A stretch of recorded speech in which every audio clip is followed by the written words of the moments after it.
দর্শক, এবারে জানবো বিভিন্ন জেলার পরিস্থিতি। নারায়ণগঞ্জ থেকে কিছুক্ষণ আগের চিত্র জানাচ্ছেন সহকর্মী গৌতম সাহা।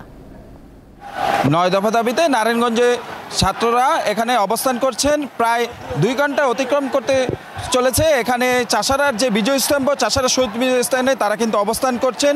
নারায়ণগঞ্জের যে চাষারার বিভিন্ন পয়েন্ট রয়েছে সেখানে কিন্তু যান চলাচল প্রায় 2 ঘন্টা যাবৎ বন্ধ রয়েছেন। সড়কের বিভিন্ন পয়েন্টে কিন্তু তারা যান চলাচল বন্ধ রেখেছেন।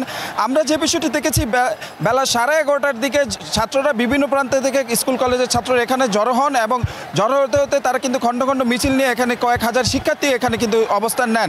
পরে তারা খণ্ড খণ্ড মিছিল নিয়ে চাষারা থেকে শহরের বিভিন্ন সড়ক তারা প্রদক্ষিণ করেন এবং 2 নম্বর রেলগেট হয়ে তারা আবার চাষারে এসে জড়ো হন।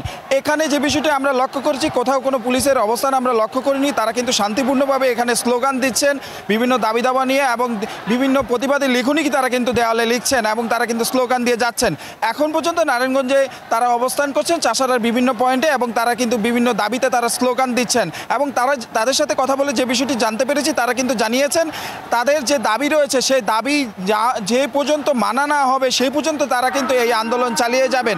এবং আজকে যেহেতু তাদের এই বৈষম্য বিরোধী যে সমন্বয়ক রয়েছেন তাদের যে ডাক ছিল যে বিক্ষোভ, সেই বিক্ষোভ কর্মসূচিতে নারায়ণগঞ্জের চাষার প্রান্ত কিন্তু এখন পর্যন্ত চলমান রয়েছেন এবং আমার পেছনটিতে কিন্তু নারায়ণগঞ্জের যে শিক্ষার্থীরা রয়েছেন তারা কিন্তু এখানে অবস্থান করছেন। আমরা দেখতে পাচ্ছি প্রায় কয়েক হাজার শিক্ষার্থী এখানে কিন্তু রয়েছেন এবং সেই স্কুল কলেজের শিক্ষার্থীরা, বিভিন্ন স্কুল কলেজের শিক্ষার্থীরা এখানে কিন্তু তারা অবস্থান করছেন। আমরা যে বিষয়টি দেখছি, আমরা একটু আপনাদের দেখানোর চেষ্টা করেছিলাম।